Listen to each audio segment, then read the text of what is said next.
Welcome and thank you for joining the CalTAP Veteran Cultural Competency for Employers. If you've not viewed the general Veteran Cultural Competency training provided on this CalTAP website, we strongly encourage you to do so now, as it provides a foundation for the following material. In today's presentation, this is a small overview of what you're going to be learning. We're going to discuss the importance of hiring and retaining veterans, with an overall theme of protecting veteran employment. Why is this important? A lot of people put forward that we should be interested in veteran employment.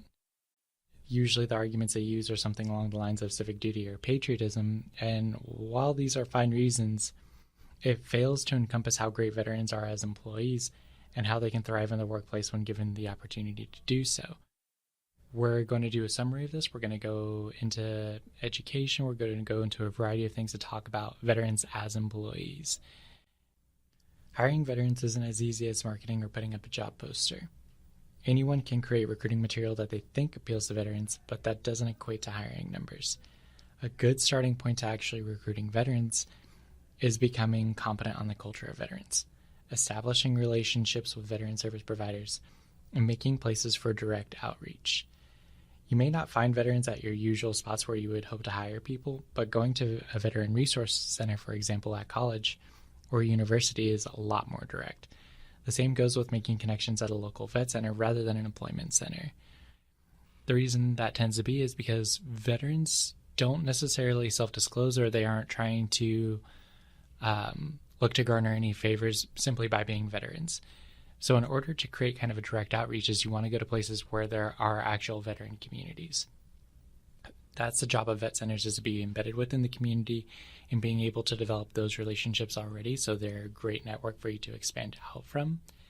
If you're looking at hiring people who are about to graduate from college or even recent college graduates, veteran resource centers at your local community colleges and universities are the best place to go to at that particular school if you're trying to hire veterans. Some universities are better than others when it comes to that, but overall, if there's any point that you're trying to hire veterans, that's a place that you want to go to. So it requires more direct community outreach rather than just marketing materials.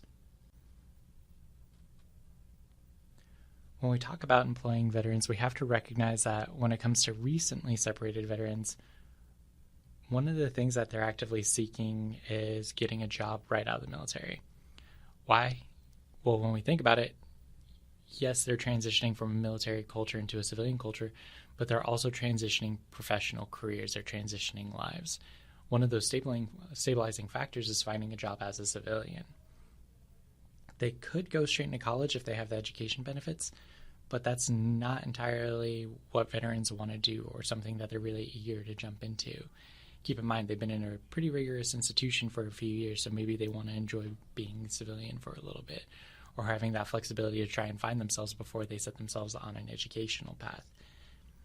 Either way, a job's going to be a vital part of them transitioning into the civilian world. So when we think about it in that context, we're thinking about already two groups: employers actively seeking veterans and veterans who are actively seeking employment, already existing, and we're just looking at a way to be able to bridge that gap. The problem is that in spite of veterans looking to get hired and employers wanting to hire, is that there's a cultural disconnect that we often see. Keep in mind, a person could be in the military for 2 or more years, and they're coming out imbued with military culture. That also means that their job hunting advice is coming from someone whose experience with the civilian job market is either out of date or non-existent. They aren't sure how to translate their skills in a way that employers will receive.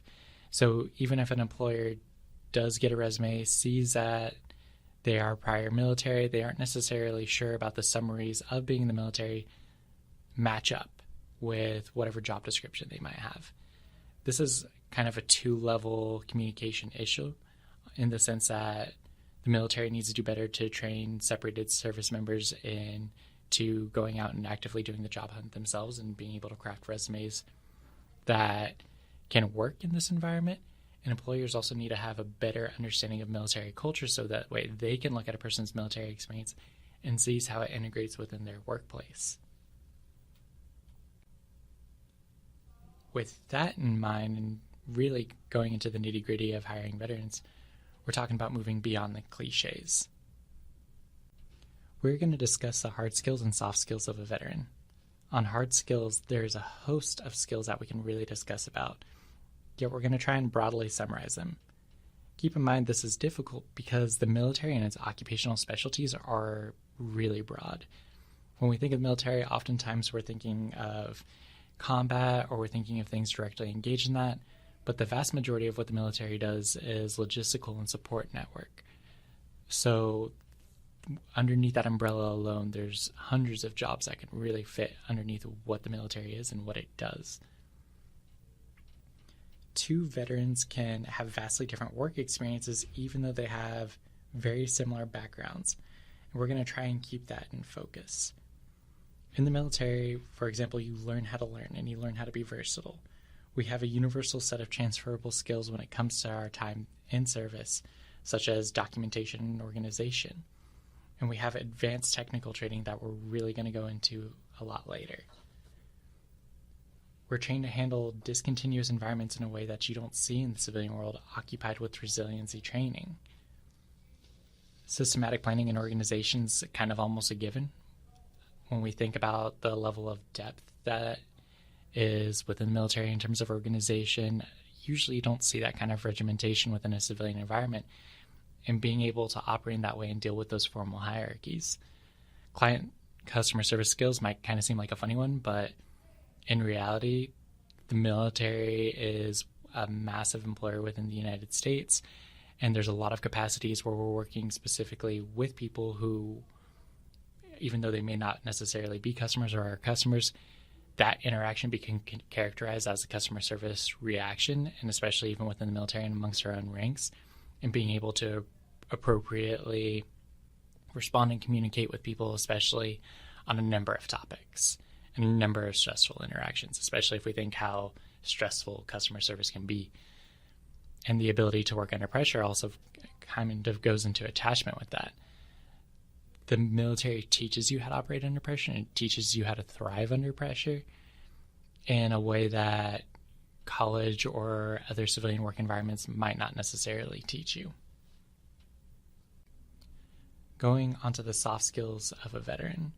Soft skills in the military are unlike what you'll see in the civilian world.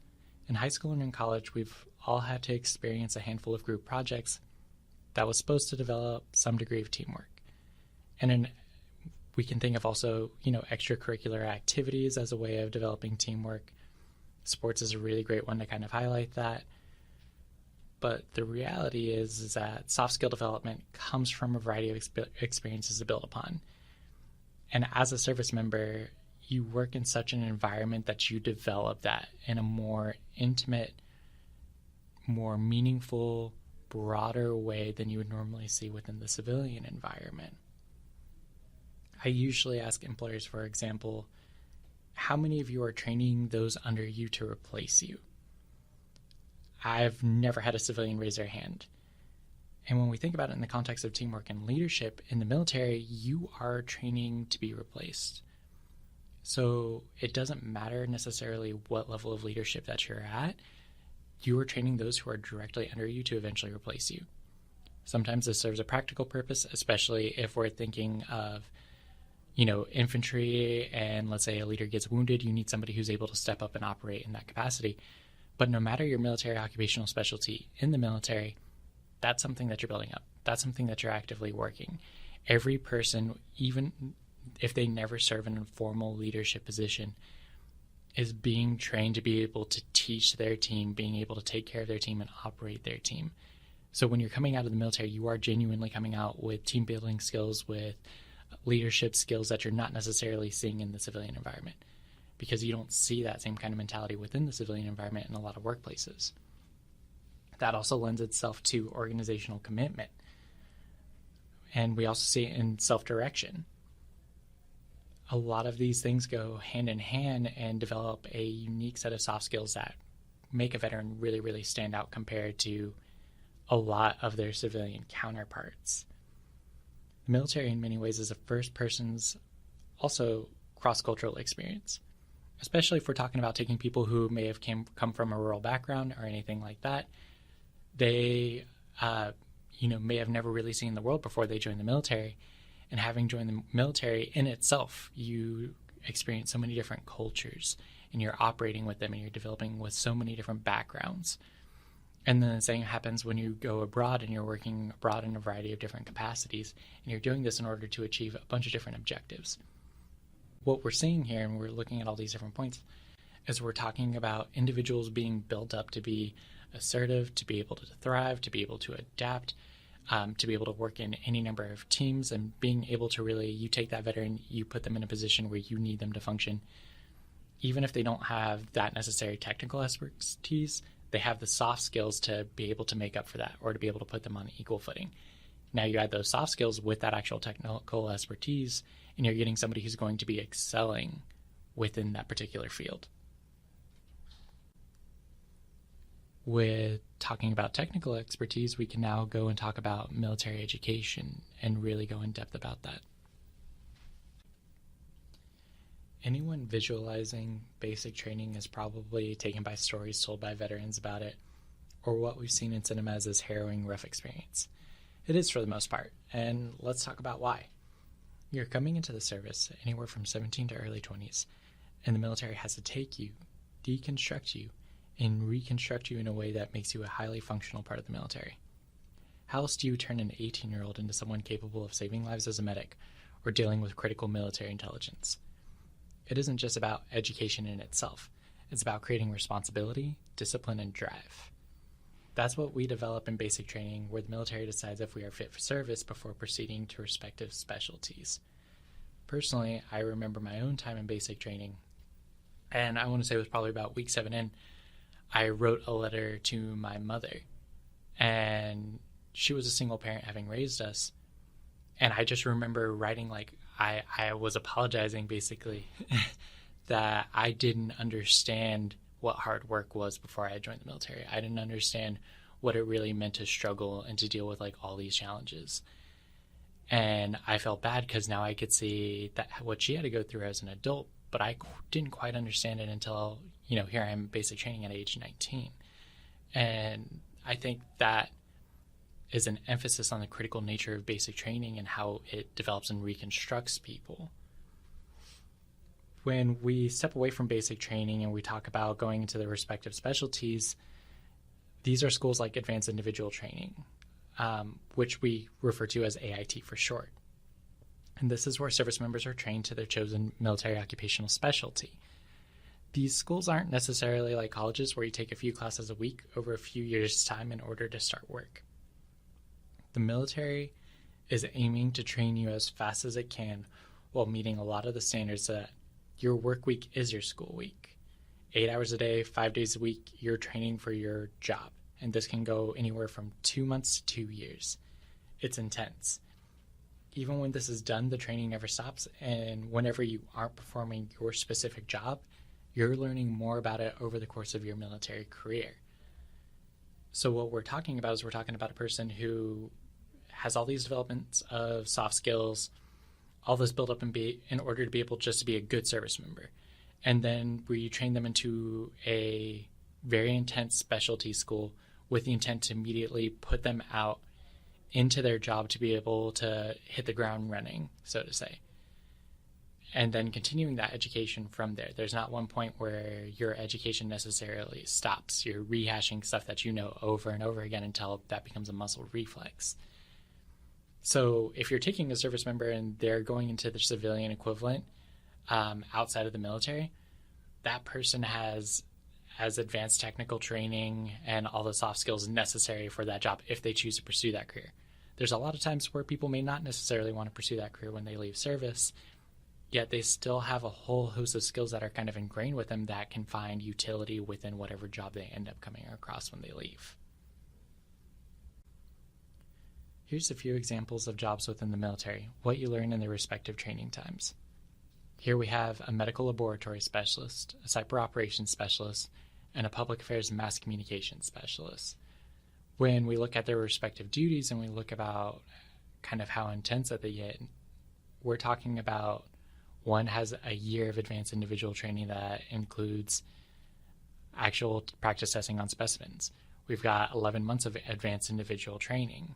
For another one, we've got 3 months of advanced individual training. So we're definitely covering more run-of-the-mill different training types just over the span of a year.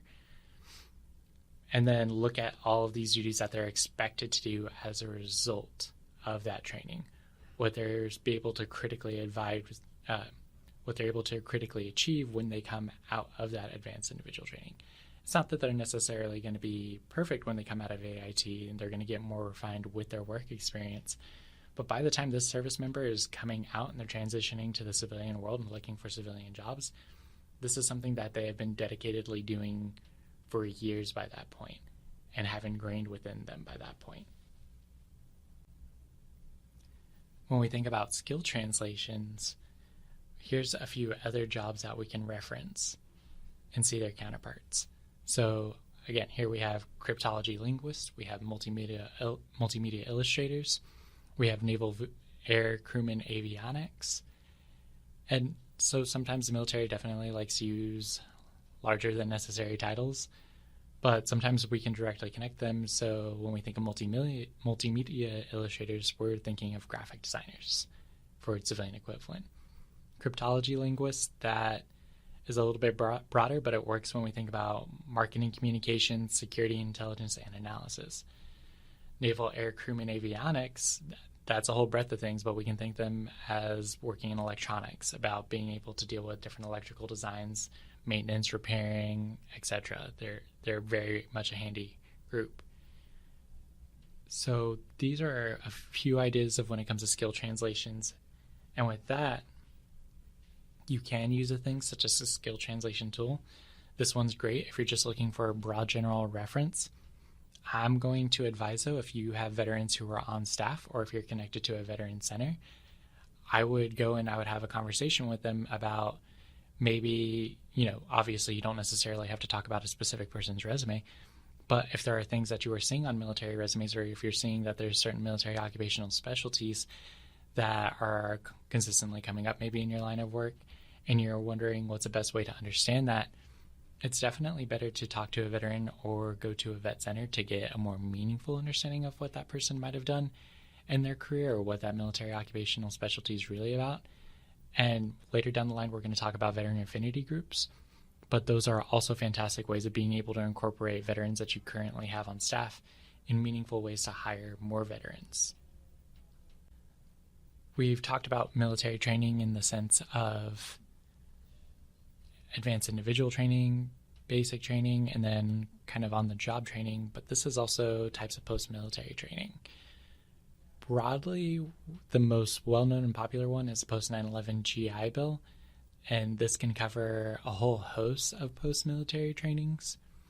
This works in a few capacities in the sense of a person could go and finish a degree within 4 years under this type of bill. It allows them a living stipend and a whole host of other ways to be able to approach receiving that training. It also works when it comes to certificates. So let's say you actually have a veteran, you've hired that veteran, brought him on staff. Let's say that this veteran discloses that they, have a GI Bill, maybe they haven't used it, or maybe they haven't used all of it. Let's say they have a few months left, and there might be relevant certificates to their current job that would help benefit them or help them out. That's something that can also be incorporated of, hey, this would be great for you to go and pick up this certificate. I think it would really help you along your career path while working here. So this is kind of a fantastic set of things that can help when it comes to post-military training for veterans. Veterans with service-connected disabilities, also known as service-connected veterans, are veterans that should be sought after by employers. You can actively try to employ service-connected veterans and work with veteran service agencies to recruit qualified veterans with service-connected disabilities. It's important to note that veterans, for a variety of reasons, may not self-disclose their veteran status, much less being a veteran with disabilities. But when you're actively seeking out hiring a service-connected veteran, especially if you're going through a service-connected agency, that might be prone to change. When we talk about marketing or recruiting collateral, especially when targeted towards veterans, it can be pretty easy and pretty straightforward. Be straight to the point, clearly explain the what, the who is eligible, and how to apply. Also use quality photos.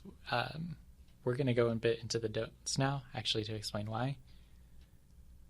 Don't be overly complex. Don't try to fill every space of your materials. Avoid using flags and other patriotic imagery.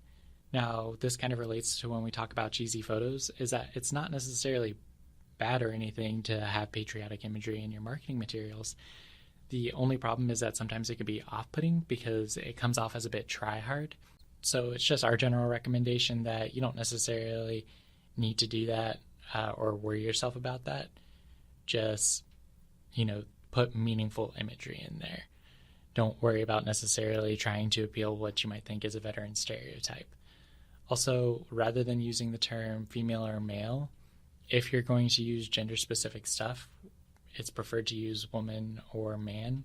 Better yet, it would be better if you could be gender neutral in that kind of terminology, unless you're specifically targeting a certain gender for whatever reason that might be.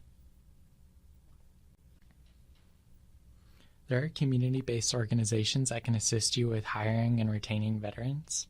These organizations can specifically use a job broker to assist the agency with hiring veterans.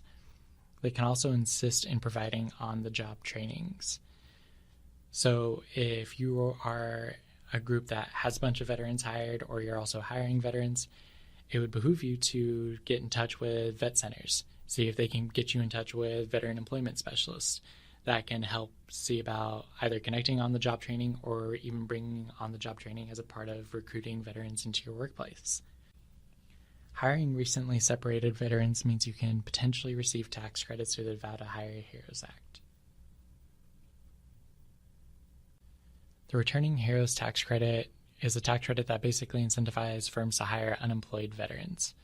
So here we have both the short-term unemployed and the long-term unemployed. Short-term being about a credit of 40% of the first $6,000 worth of wages, up to $2,400 for employers who hire veterans who have been unemployed for at least 4 weeks. For a long-term unemployed, we're looking at about 40% of the first $14,000 of wages, up to $5,600 for employers who hire veterans who have been unemployed longer than 6 months. The Wounded Warrior tax credit, it doubles the existing tax credit for long-term unemployed veterans with service-connected disabilities. So we're talking about a credit of the first $24,000 of wages, up to $9,600 for firms that hire veterans with service-connected disabilities who are unemployed for longer than 6 months. The top 3 most important aspects of employment are the opportunity to use skills you've developed, compensation, pay, and meaningfulness of the job. Without those 3, you're going to struggle to retain people. Ways to enhance it, in particular for veterans, are veteran affinity groups, peer mentorship, and the utilization of veterans' experiences. I want to focus on the veterans' experiences before exploring the other 2. Veterans come from a service where there's a lot of purpose and meaning at times, and plenty of veterans talk about missing that importance of being within the military. It can feel missing at times within the civilian world, and when their full skill set is utilized to the best, they can recreate that meaning within their workplace. That's important because veterans are used to kind of feeling a part of something bigger than ourselves or greater than ourselves. And in the military, it may not necessarily feel like that. There might be times where you feel like you're just wasting time or your life's on pause, and there can be all kinds of feelings while you're in service. But when you come out of service and experience, especially as you start experiencing civilian jobs, you might start experiencing things where you don't necessarily feel as satisfied or if you feel as important in your work. So if we think of veterans who are reminisce about the quote unquote good old days and about what they used to do in their time in the military, it's because they might not be finding that equivalent within the civilian world. And being able to adequately utilize a veteran's experiences in ways that are meaningful can help compensate for that or match that or make a veteran re-experience that in a way they may have not in the civilian world before. Veteran affinity groups are a great way to help recruit and retain veterans. They provide a community space for veterans. They create a resource pool for employers to help on veteran issues. They serve as a platform to develop peer mentorship as well as a resource for career development. And for recently separated veterans, this can be a great resource to assist in transitioning to the civilian world. But most importantly is that they can help reinforce employee value. To give you a few examples or ideas about this is what I've seen in my time in working with employers is seeing veteran employee groups or veteran affinity groups or employee resource groups utilize their status as veterans as ways to tackle different issues either within the company or even issues outside of the company, and being able to help work on retention, being able to work on different ways to really encourage veteran employment. That's fantastic in the sense that here you have a bunch of veterans who are basically self-advocating for themselves and other veterans, but they're able to work with HR, they're able to work with leadership in order to help kind of institutionalize that veteran cultural competency knowledge.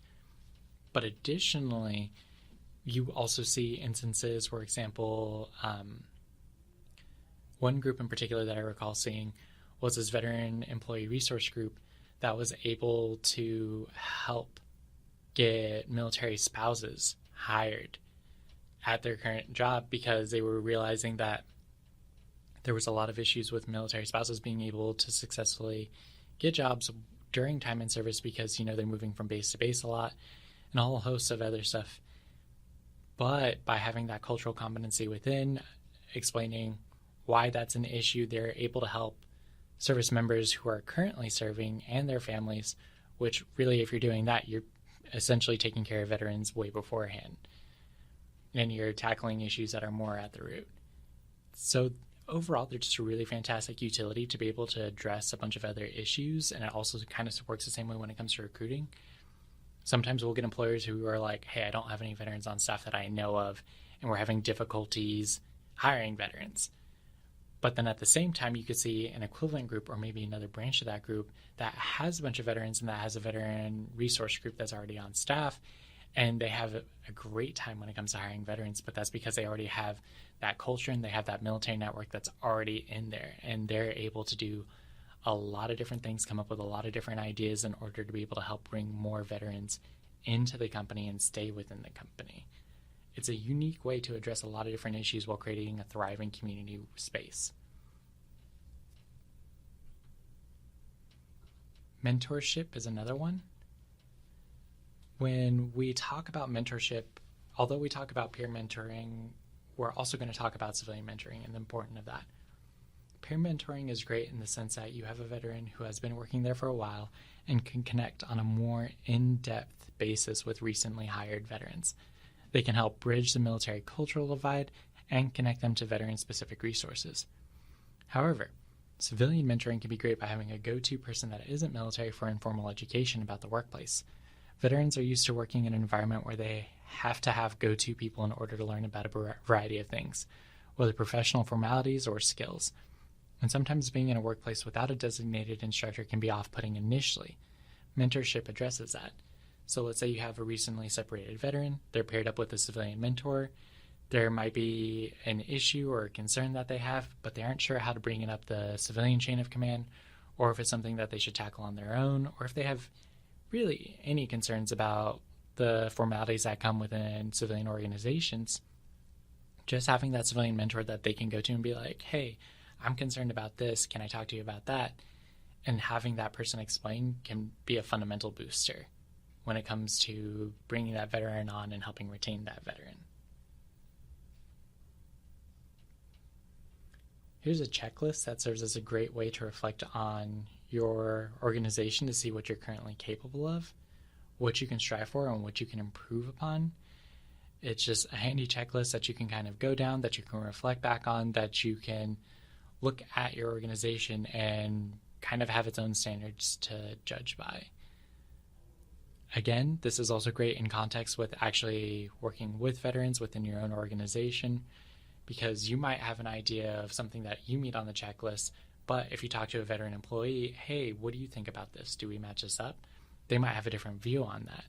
And the same thing when it comes to dealing with veteran service organizations within your area. Now that we're at the end of our presentation, take a look at accompanying documents and worksheets for more information and helpful tools on supporting veterans in the workplace. I hope this has been an informative session for you, and thank you for your attendance.